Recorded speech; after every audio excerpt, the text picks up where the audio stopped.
बोला पुंडलिक वरदेव हरिविठ्ठल. श्री ज्ञानदेव तुकाराम. पंढरीनाथ भगवान की जय. माऊली ज्ञानेश्वर महाराज की जय. जगद्गुरु तुकाराम महाराज की जय. ज्ञानेश्वरीचा अध्याय 15वा पुरुषोत्तम योग. या अध्यायाचं आपण वाचन आणि निरूपण करत आहोत. 5 भाग झालेले आहेत. 143 ओव्या झालेल्या आहेत आणि पहिला श्लोक झालेला आहे. आज आपण श्लोक नंबर 2 आणि भाग नंबर 6 हे बघणार आहोत. पण तत्पूर्वी पाठीमागे काय झालेलं आहे थोडक्यात आपण लक्षात घेऊयात आणि मग पुढे जाऊयात. तर पहिल्याच श्लोकामध्ये भगवान श्रीकृष्ण अर्जुनास सांगतात की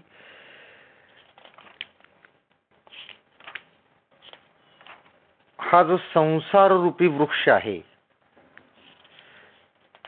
त्याचं वर्णन ते करतात. संसार रूपी वृक्ष कसा आहे,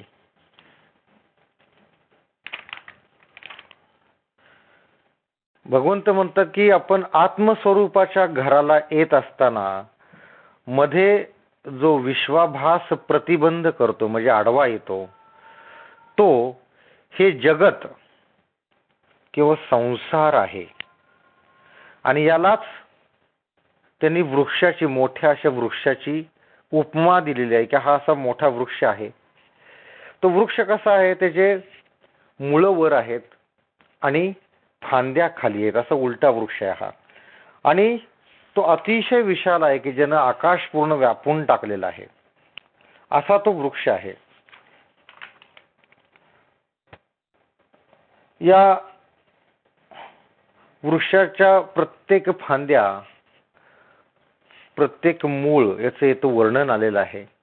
आता हा वृक्ष निर्माण कसा होतो? कुठलाही वृक्ष निर्माण होतो बी पासून. तर ह्याचं जे बी आहे ते मायारूपी बी आहे. मायारूपी बी पासून हा वृक्ष वाढतो आणि फोफावतो. आता या मायारूपी जे बी आहे त्याला पहिल्यांदा मोड येतो बारीक. तो जो मोड आहे त्या मोडापासून एक एक फांद्या निघून हा संपूर्ण वृक्ष हा तयार होतो.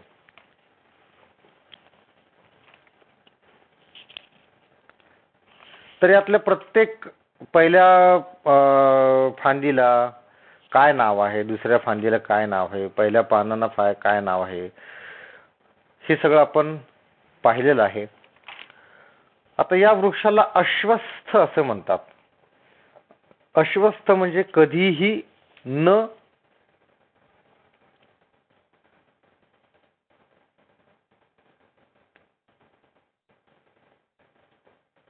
म्हणजे हा स्थिर नाहीये.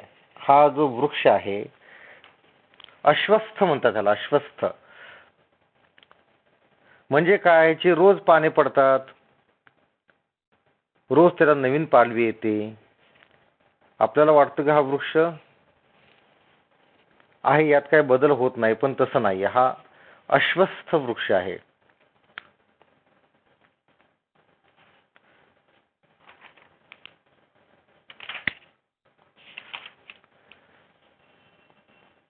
आपण जे पाहिलं की हे जे मायारूपी वृक्षाचं बी आहे, संसार रूपी वृक्षाचे जे बी आहे, मायारूपी बी आहे, त्या त्यालाच मायेचा मोड फुटतो.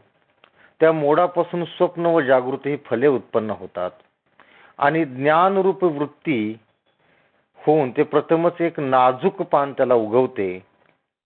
नंतर बुद्धी रूपी दुसरी डहाळी उगवते. नंतर मनरूपी डहाळीस ओलावा मिळून ती टवटवीत होते. नंतर चित्त, चरतुष्टय या 4 कोवळ्या डहाळ्या फुटतात.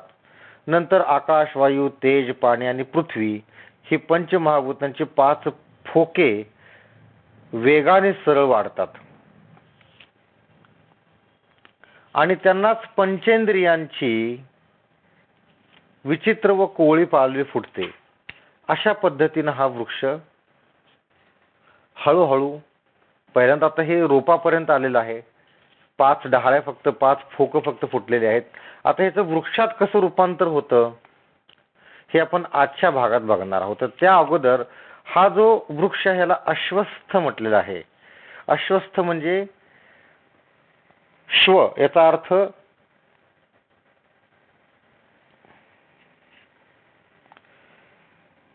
या झाडाला ज्ञाते लोक अश्वस्थ असे म्हणतात. त्याबद्दल तुला सांगतो. एकतर तर श्वा म्हणजे श्व याचा अर्थ उद्या असा आहे. उद्यापर्यंत या प्रपंचरूपी झाडाला एकच प्रकार राहत नाही म्हणून याला अश्वस्थ असे म्हणतात. म्हणजेच ज्याप्रमाणे एका क्षणात मेघाचे नाना तऱ्हेचे रंग बदलतात किंवा वीज निमिष मात्रात देखील पूर्णपणे टिकत नाही, त्याचप्रमाणे हा जो वृक्ष आहे तो स्थिर नसतो, तो कायम बदलत असतो म्हणून त्याला अश्वस्थ असे म्हणतात.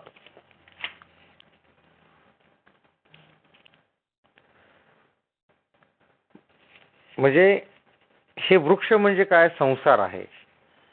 संसाराचं प्रतिरूप म्हणून वृक्ष असं भगवंतांनी सांगितलेलं आहे. तर संसार त्यांना काय सांगायचं का हा संसार हा क्षणाक्षणाला बदलत आहे. आपण पापणी लवते न लवते तोच. कोट्यावधी प्राणी कोट्यावधी जीव जन्माला येतात आणि कोट्यावधी जीव ही पृथ्वी सोडून निघून जातात. पण आपल्याला वाटतं पृथ्वी स्थिर आहे, ही सृष्टी स्थिर आहे, हा संसार स्थिर आहे, पण तसं नाहीये. ह्यातलं काहीही स्थिर नाहीये. हे क्षणाक्षणाला बदलणारी गोष्ट आहे. जसं समुद्रावर लाटा येतात आणि जातात, ते आपल्याला नित्य भासतात, पण तसं नाहीये. लोक वेडेपणाने यास नित्य म्हणतात, पण ते नित्य नाहीये. म्हणून या संसार रूपी वृक्षाला अनित्य असं म्हणतात. इथपर्यंत आपण काल आलो होतो. आज भाग नंबर 6 श्लोक नंबर 2 त्याचा श्लोकार्थ बघूयात. त्या वृक्षाच्या खांद्या म्हणजे फांद्या, त्या वृक्षाच्या खांद्या सत्वादी गुणांनी वेढल्यावर व शब्दादी विषयांच्या पालवीने युक्त अशा असून वर म्हणजे सत्य लोकापर्यंत व खाली म्हणजे पाताळ लोकापर्यंत पसरलेल्या आहेत.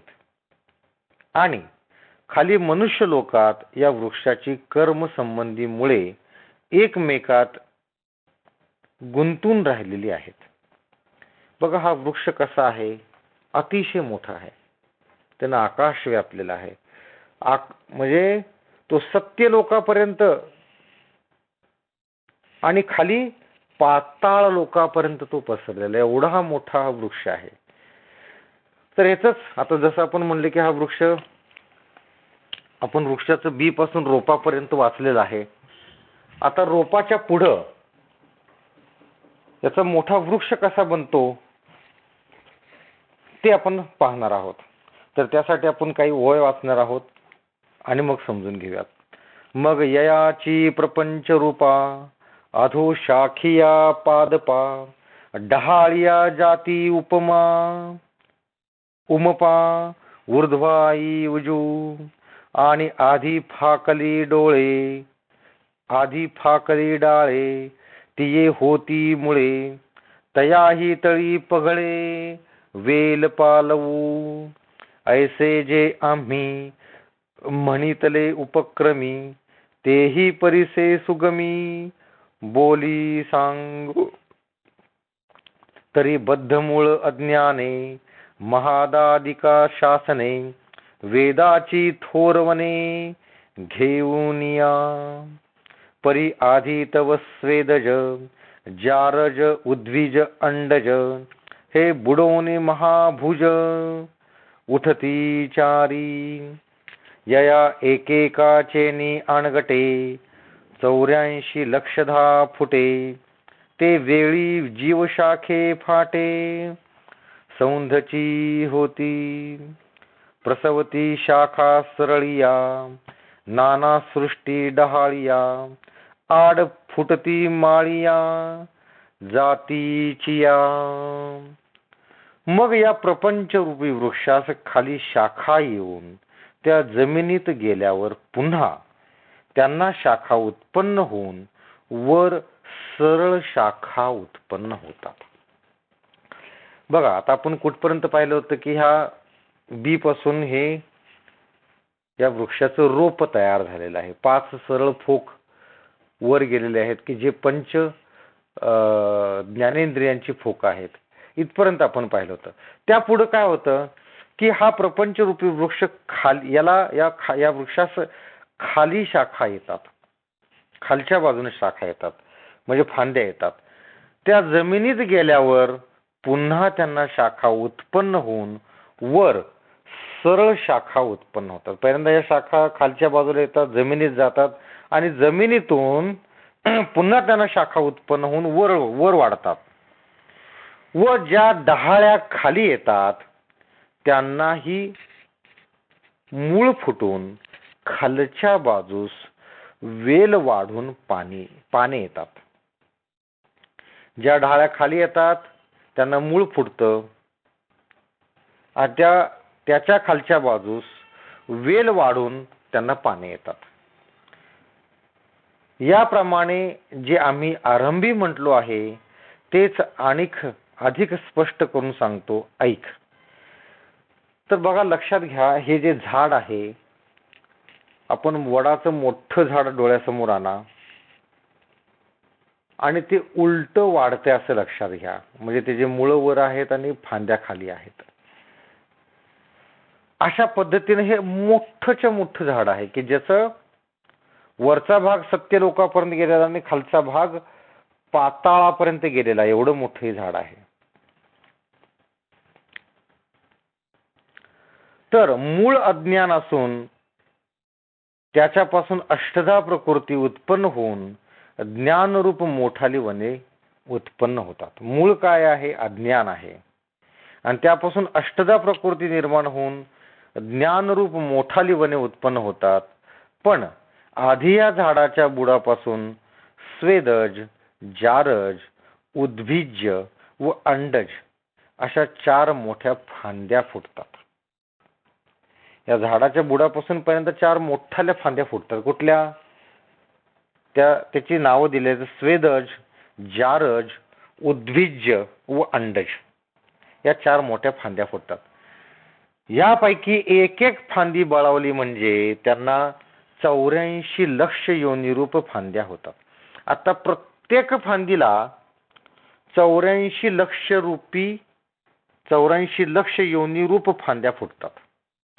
प्रत्येक फांदी म्हणजे प्रत्येक फांदीचं नाव काय? एकाच नाव आहे: स्वेदज, जारज, उद्भिज्य आणि अंडज. या प्रत्येकाला 84 लक्ष योनिरूप फांद्या फुटतात व त्या फांद्यास जीवरूपी फाटे फुटतात. त्या फांद्यांना जीवरूपी फाटे फुटतात म्हणजे तिथे जीवाची उत्पत्ती होते.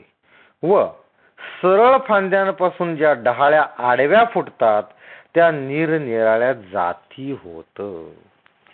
सरळ फांद्या ज्या आहेत त्याला आडव्या ज्या डहाळ्या फुटतात त्या म्हणजे जाती होत, त्या जाती आहेत.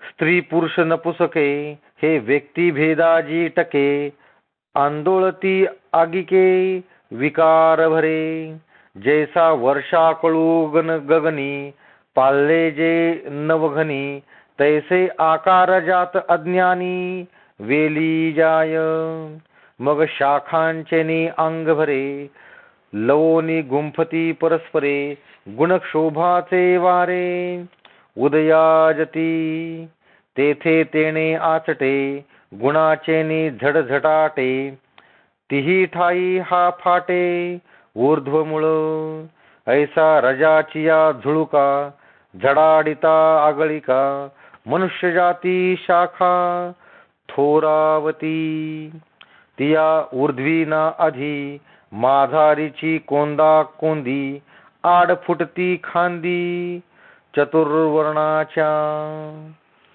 बघा आता मूळ, जे मोठं मूळ आहे त्याला 4 मुख्य फांद्या फुटतात. त्या म्हणजे जारज, उद्भिज, अंडज या मोठ्या फांद्या फुटतात. त्यातल्या प्रत्येक फांदी ज्यावेळेस बळावते त्याला 84 लक्ष योनिरूप फांद्या फुटतात. म्हणजे संसार 84 लक्ष योनी म्हणजे प्राणी, पक्षी, झाडं बिड सगळं आलं त्या.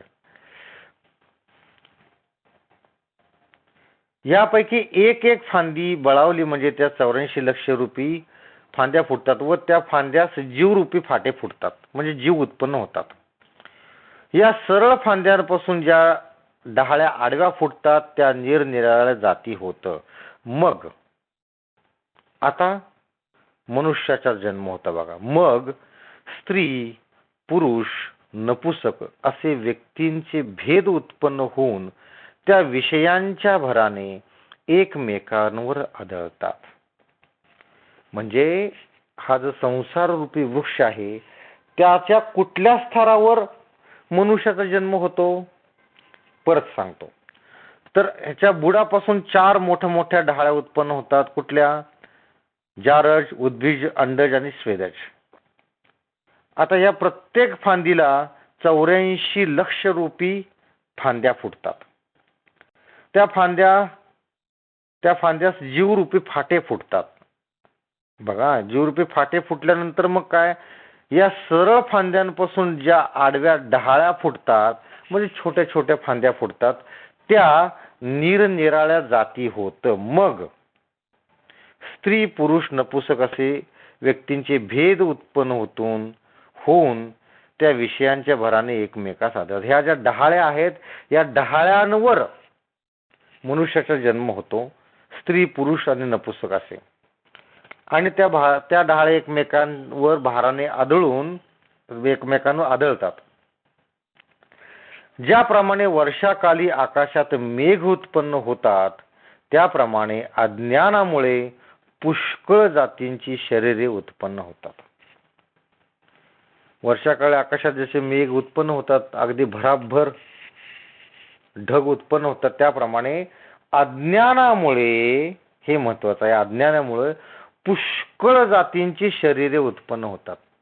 पुष्कळ जाती, वाघ आहे, सिंह आहे, हत्ती, घोडा, झाड, फुलपाखरं, डुक्कर वगैरे सगळं आलं. त्यात मनुष्य पण आला. यांची शरीरे उत्पन्न होतात. मग गुणरूपी वारे सुटल्यावर त्यास आपल्या भाराने लावून एकमेकात गुंततात. बघा झाडांच्या फांद्या कधी एकमेकात गुंततात, अडकतात एकमेकात वारं सुटल्यामुळं. आता इथं काय सांगितलंय की गुणरूपी वारे सुटल्यावर फांद्या एकमेकात अडकतात, गुंततात. ते गुण आत वाढल्यामुळे ह्या ऊर्ध्व मुळाच्या वृक्षास, म्हणजे ज्याचं मूळ वर आहे, 3 भेद होऊन फाटे फुटतात. आता गुण हे आत वाढल्यामुळे काय होतं की या वृक्षामध्ये 3 भेद होऊन फाटे फुटतात. याप्रमाणे रजोगुणाची झुळूक सुटून ती जोराने वाहू लागल्यावर मनुष्य जाती रूप शाखा थोरावते म्हणजे वाढते. काय सांगितलंय बघा की मग गुणरूपी वारे सुटतात आणि त्या गुणरूपी वाराच्या भाराने त्या फांद्या एकमेकात गुंततात. गुण आत वाढल्यामुळे या अर्धमूळ वृक्षास 3 भेद होऊन फाटे फुटतात. आता ते 3 भेद कुठले, 3 भेदाचे फाटे कुठले आहेत तर रजोगुण, तमोगुण आणि सत्वगुण. त्यातला रजोगुणाची झुळूक सुटून ती जोराने वाहू लागल्यावर मनुष्य जाती रूपी शाखा थोरावते. मनुष्य जाती या रजोगुणामुळे थोरावते. त्या शाखेला वर किंवा खाली शाखा न फुटता मध्येच म्हणजे मृत्यूलोकी 4 वर्णाच्या 4 फांद्या दाटीने फुटतात. रजोगुणाची झुळूक येऊन ती सुटून ती खाली जोराने वाहू लागल्यावर मनुष्य जातीरूपी शाखा थोरावते. त्या शाखेला वर व खाली शाखा न फुटता मध्येच काय होतं, मृत्यूलोकी 4 वर्णाच्या 4 फांद्या दाटीने फुटतात. इथपर्यंत आपण पाहिलं. आता आपण पहिल्यांदा ओळ वाचूयात, मग पुढे जाऊयात.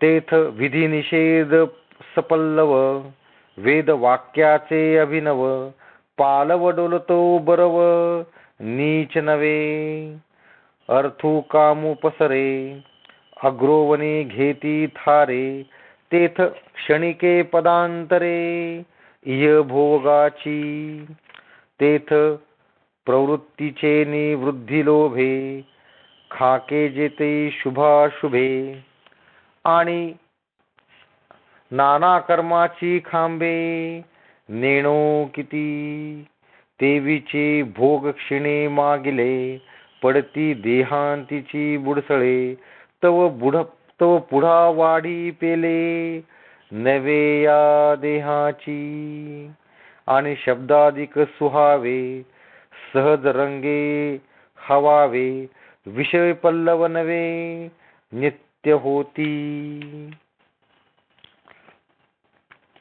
बघा, हे गुणांचे वारे सुटल्यावर 3 गुणांच्या फांद्या या एकमेकात अडकतात. आणि पहिल्यांदा काय होतं की रजोगुण वाढल्यामुळे मनुष्यरूपी शाखा थोरावते. त्या शाखेला वर व खाली शाखा न फुटता मध्येच मृत्यूलोकी 4 वर्णाच्या 4 फांद्या दाटीने फुटतात. त्या फांद्यास विधी निषेध रूपी पाने व वेद वाक्ये हाच कोवळा पाला फुटतो. आणि अर्थ व काम यांचा विस्तार होऊन इहलोकीच्या क्षणिक सुखाचे कुंभ फुटतात. अर्थ आणि काम याचा विस्तार होतो आणि इहलोकाचे क्षणिक सुखाचे कोंब येतात. आपण जे काय सुख ज्याला म्हणतो, आपण ट्रिपला जाऊन आलो, आपण सुखावतो. एखादं चांगलं दृश्य बघितलं, आपण सुखावतो. चांगला पदार्थ खाल्ला, भजी खाल्ली, श्रीखंड खाल्लं, गुलाबजामुन खाल्लं, आपण सुखावतो. आपल्या अंगावरून मोरपीस फिरवलं, एकदम मऊ छान छान वाटतं, आपण सुखावतो. मऊ गादीवर आपण झोपलो, आपल्याला बरं वाटतं. किंवा एकदम मोठालं गवत उगवलेलं आहे, गुबगुबीत गवत आहे, त्याच्यावर आपण झोपलो, वर आकाशाकडे पाहिलं, वर आकाश, विस्तीर्ण आकाश, खाली मऊ गालीच्या, आपण सुखावतो, बरं वाटतं आपल्याला. एकदम उन्हाळा आहे, भरपूर ऊन पडलेलं आहे, जीवाची लाही होत आहे, काही होत आहे, आणि आपण नदीत पोहायला उतरलो, बरं वाटतं आपल्याला. पण हे जे सगळे सुख आहेत हे क्षणिक आहेत. इथं काय सांगितलं, हे इहलोकाची जी सुख आहेत ना, ही सगळी क्षणिक सुखाचे कोंब आहेत. आणि याच्यावरच आपण आनंदी होतो, याच्यासाठीच आपण भांडण तंटे करतो. या क्षणिक सुखासाठी पैसा मिळवतो, त्याच्यापासून फ्रीज घेतो, टीव्ही घेतो, घर घेतो, गाडी घेतो, आणि आपण सुखावतो. पण हे क्षणिक सुख आहे. या क्षणिक सुखासाठी, या पैशासाठी आपण एकमेकांशी भांडण तंटे करतो, एकमेकांना फसवतो. हे काय शाश्वत सुखासाठी करतो का आपण? तर नाही, हे सगळं आपण क्षणिक सुखासाठी करत आहोत. म्हणजे विचार याही पेक्षा मोठा व्हायला हवा, आपले विचार याही पेक्षा मोठे असायला हवेत. तर आणि तरच तुमचं या जन्माचा उद्धार होईल. तर काय सांगितले, अर्थ व काम यांचा विस्तार होऊन इहलोकाच्या क्षणिक सुखाचे कुंभ फुटतात. नंतर प्रवृत्ती मार्ग वाढावा या हेतूने शुभाशुभ कर्माचे किती फाटे फुटतात हे समजत नाहीत. नंतर शुभाशुभ कर्माचे भरपूर फाटे फुटतात. त्याचप्रमाणे भोगांचा क्षय झाला म्हणजे मागले देह शुष्क होऊन खाली पडतात. ते दुसरीकडे नव्या देहाचे फाटे फुटतात. बघा, मृत्यू आणि पुढचा जन्म हा कसा होतो हे इथं सांगितलेलं आहे. काय बघा नीट, आता ऐका. नंतर प्रवृत्ती मार्ग वाढावा या हेतूने शुभाशुभ कर्माचे किती फाटे फुटतात हे समजत नाही. म्हणजे शुभ आणि अशुभ कर्मे याचे फाटे फुटतात आणि त्याच्या योगाने मग काय होतं, भोगांचा क्षय झाला म्हणजे भोग तुमचे जे भोगून तुमचे संपले की मग देह शुष्क होऊन खाली पडतात. देह शुष्क होऊन खाली पडतात म्हणजे मृत्यू येतो. तो दुसरीकडे नव्या देहांचे फाटे फुटतात. मृत्यू झाला की लगेच दुसरीकडे दुसऱ्या देहाचे फाटे फुटतात म्हणजे दुसरीकडे त्याचा जन्म होतो. आणि 25व्या पंचविषयांच्या साह्याने इच्छा उत्पन्न होऊन विषयरूपी नवनवी पाने नित्य येतात. इकडचा देह संपतो की लगेच दुसऱ्या फांदीवर दुसरा देह उत्पन्न होतो आणि विषयांच्या साह्याने इच्छा उत्पन्न होऊन विषयरूपी नवनवी पाने नित्य येतात. ऐसे रजोवाते प्रचंडे मनुष्य साखेची मांदोडे वाढती तो एथरुडे मनुष्यलोक. तैसेची तो रजाचा वारा नावेक धरी ओसरा मग वाजो लागे थो घोरा तमाचा तो. तेधवा याचिया मनुष्य शाखा नीच वासना आधी देखा पाल्ले जती डहाळिका कुकर्माचिया. अपप्रवृत्तीचे खुणावाळे कुंभ निगती सरळे घेत पान पालव डाळे प्रमादाची. बोलती निषेध नियमे जिया रुचा यजुसामे तो पाला तया घुमे टकेयावरी. बघा, आता रजोगुणामुळे काय काय झालेलं आहे आपण कळलं. आता तमोगुणामुळे काय होतंय हे आपण बघूया. तर आपण काय पाहिलं की आणि म्हणजे एक एक शरीर गळून पडले की लगेच दुसऱ्या डहाळीवर दुसरे शरीराचे कोंब फुटतात आणि दुसरे शरीर तयार होतात आणि पंच विषयांच्या साह्याने इच्छा उत्पन्न होऊन विषयरूपी नवनवी पाने नित्य येतात. याप्रमाणे रजोगुणाचा मोठा वारा सुटल्यावर मनुष्यरूपी शाखांचे समुदाय ज्या ठिकाणी वाढतात त्याला मनुष्य लोक असे म्हणतात.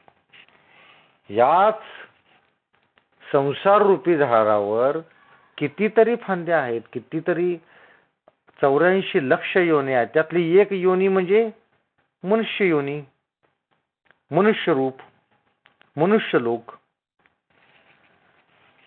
तर रजोगुणाचा मोठा वारा सुटल्यावर मनुष्य रूपी शाखेच्या समुदाय ज्या ठिकाणी वाढतात त्याला मनुष्य लोक असे म्हणतात.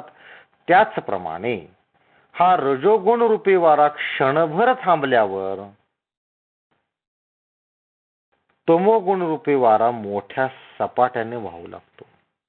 रजोगुणी वारा अगदी क्षणभरच थांबला ना थांबला तोपर्यंत लगेच तमोगुणी वारा सपाट्याने वाहू लागतो, मोठ्या सपाट्याने वाहू लागतो. मग याच मनुष्यरूपी शाखांना वाईट वासना उत्पन्न होऊन कुकर्माच्या ढाळ्या खाली फुटू लागतात. एकदा का रजोगुणी वारा थांबला आणि तमोगुणाचा वाऱ्याचा सपाटा सुरू झाला की लगेच पहिल्यांदा काय उत्पन्न होतं तर वासना उत्पन्न होते. आणि वासना उत्पन्न झाली की कुकर्माच्या डहाळ्या खाली फुटू लागतात. एकदा का वासना उत्पन्न झाली की तुमच्या हातून कुकर्मच घडतात, वाईट कर्मेच घडतात. मग ते वासना द्रव्याचे असेल म्हणजे मोह द्रव्याचा असेल, स्त्रीचा असेल, ऐश्वर्याचा असेल किंवा अधिकाराचा असेल. कुठल्याही प्रकारची वासना जर प्रबळ झाली की कुकर्म आपल्या हातून घडतात. अपप्रवृत्तीचे म्हणजे वाईट कर्माचे बळकट सरळ सोट निघून त्यास प्रमादरूपी पाने व डहाळ्या फुटतात. मग काय होतं? अपप्रवृत्ती, वाईट मार्ग, या वाईट मार्गाच्या बळकट सरळ सोट निघून त्यास प्रमादरूपी पाने व डहाळ्या फुटतात. हे वाईट मार्गाचे जे सोट असतात ना, म्हणजे जे फांदे असतात ना, ते बळकट असतात, लवकर तुटत नाहीत. म्हणून वाईट मार्गाला जायचंच नाही. म्हणतात ना की वाईट सवयी लगेच लागतात, चांगल्या सवयी लगेच लागत नाहीत. म्हणून त्या वाईट मार्गाला जायचंच नाही आपण. कारण एकदा का त्या मार्गाला गेलो की त्याच्या ज्या फांद्या आहेत ना, त्या सरळ आहेत आणि बळकट आहेत. त्यातून आपण परत येऊ शकत नाही, त्या फांद्या आपण मोडू शकत नाही. म्हणून त्या मार्गालाच जायचं नाही. आणि मग त्या फांद्याला परत प्रमादरूपी पाने व डहाळ्या फुटतात. ऋग्वेद, यजुर्वेद, सामवेद यांच्या ऋचात जे नियम अथवा निषेध सांगितले त्यांच्या अग्रभागी पाला फुटतो. ऋग्वेद, यजुर्वेद आणि सामवेद यांच्यात जे नियम किंवा निषेध सांगितलेले, जे कर्म करायचं नाही असं सांगितलेलं आहेत, त्या कर्मांच्या पाला याच्या अग्रभागी फुटतो. आणि मग काय होतं? पुढे वाचूयात. प्रतिपदाती अभिचार आगम जे परमार तिही पाणी घेती प्रसार वासना वेली. तव तव होती थोराडे अकर्माची तळबुडे आणि जन्मशाखा पुढे पुढे घेती धाव. तेथ चांडाळादी निकृष्ठा दोष जातीचा थोर फाटा जाळ पडे कर्मभ्रष्टा भुलोनिया. पशु पक्ष संकुर व्याघ्र वृश्चिक विखार हे आडशाखा प्रकार पैसू घेती. परी ऐशा शाखा पांडवा सर्वांगी नित्य नवा निरयोग यावा फळाचा तो. अर्जुना, याप्रमाणे त्या वृक्षाच्या सर्वांगावर नित्य नव्या फांद्या फुटून त्यांना नरक भोगाची प्राप्ती होते. एक मिनिट, आपण थोडस पुढे वाचलेलं आहे. ऋग्वेद, यजुर्वेद व सामवेद यांच्या वृक्षात जे नियम अथवा निषेध सांगितलेत त्यांचा अग्रभागी पाला फुटतो. अथर्वण वेदात जो जारण मारण सांगितले आहे व त्यात परपीडा ही मुख्य धरली आहे, अशा 3 पानांच्या वासनारूपी वेली पसरतो. नंतर वाईट कर्माची मुळे मोठी होऊन त्यांना जन्मरूपी शाखा पुष्कळ फुटतात. वाईट कर्माची जी मुळे ती मोठी होऊन त्यांना जन्मरूपी शाखा पुष्कळ फुटतात. त्या वाईट कर्माला भुलून गेल्याने त्याला चांडाळादी नीच योनीच्या फाटा फुटून कर्मभ्रष्टा जातीत जन्मावे लागते. बघा, वाईट कर्म केले की वाईटच होतं. तमोगुणाने तुम्ही कर्म केली की काय होतं बघा, वाईट कर्माची मोठी मुळे मोठी होऊन त्यांना जन्मरूपी शाखा फुटतात, म्हणजे वारंवार जन्म घ्यावा लागतो. त्या वाईट कर्माला भुलून गेल्याने त्याला चांडाळ आदी नीच योनीच्या फाट्या फुटून कर्मभ्रष्टाचे जातीत जावे लागते. पशु, पक्षी, डुक्कर, वाघ, विंचू, सर्प याप्रमाणे आडव्या फांद्या पुष्कळ फुटतात. वाईट कर्म केले की यांच्या जन्माला जावं लागतं. पशु पक्षी डुक्कर वाघ विंचू सर्व या. अर्जुना, याप्रमाणे त्या वृक्षाच्या सर्वांगावर नित्य नव्या फांद्या फुटून त्यांना नरक भोगाची प्राप्ती होते. म्हणून वाईट कर्म करायची नाहीत. तमोगुणानं वागायचं नाही. तमोगुणानं वागले की शेवट काय होतं? नरक भोग, नरक भोगाची प्राप्ती होते. लक्षात घ्या.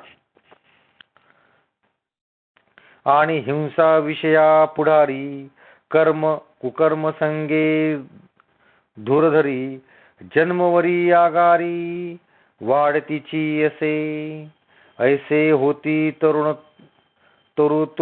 तरुतृण लोह लोष्ट पाषाण या खांदिया तेवीची जाण फळे ही हेची.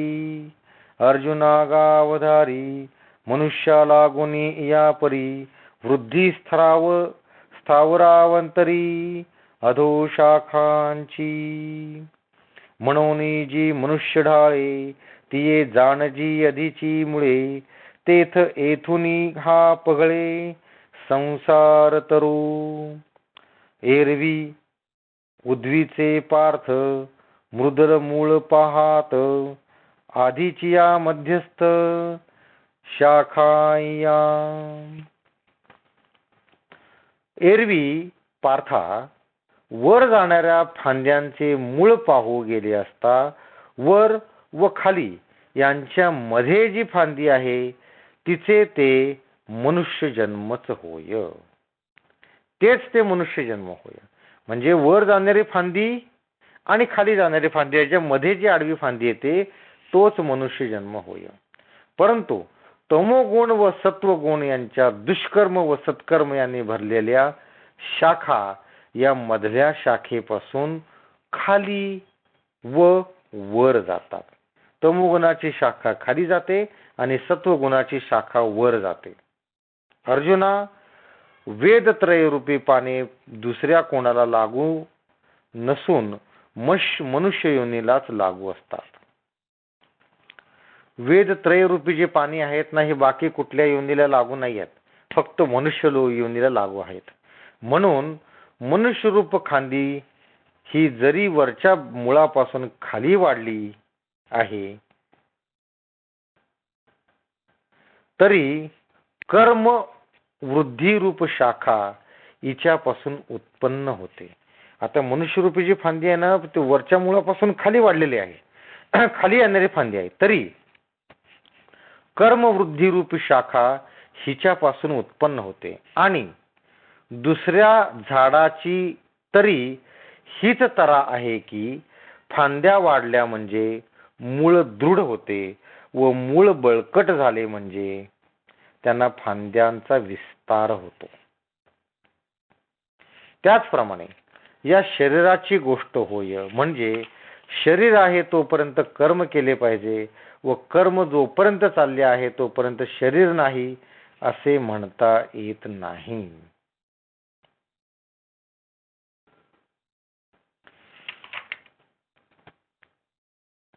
तर ही जी मनुष्यरूपी फांदी आहे हे मुळापासून खाली वाढलेली आहे आणि त्याला कर्म वृद्धिरूप शाखा ह्याच्यापासून उत्पन्न होते. आणि म्हणजे जसे कर्म आहेत तशा शाखा उत्पन्न होतात.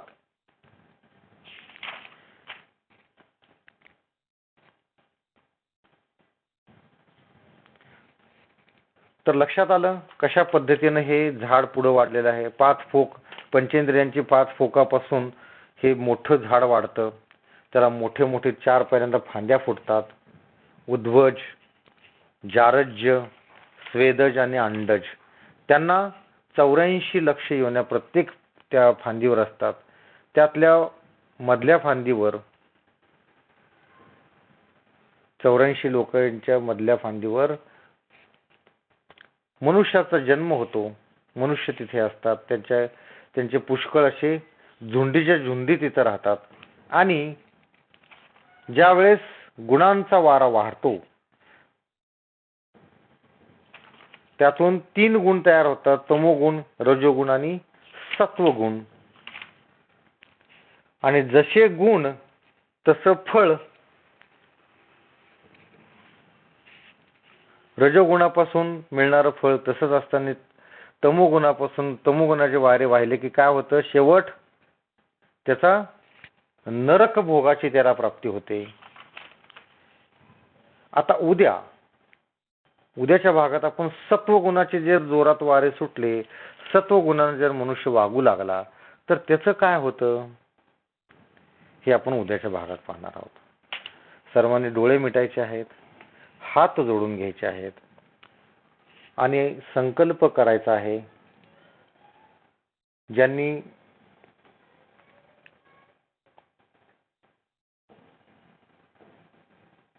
ज्यांनी संकल्प केलेले आहेत त्यांनी मनातल्या मनात आपापले संकल्प म्हणायचे आहेत.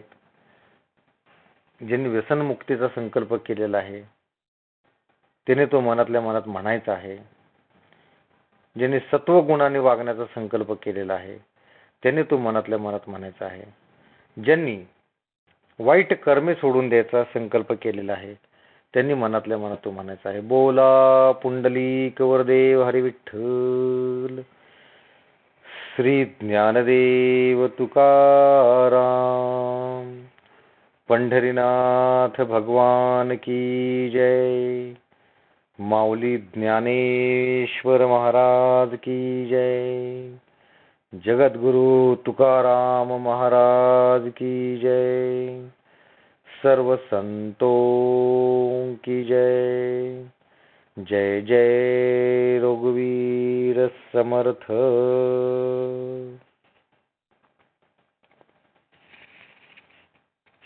रामकृष्ण हरी.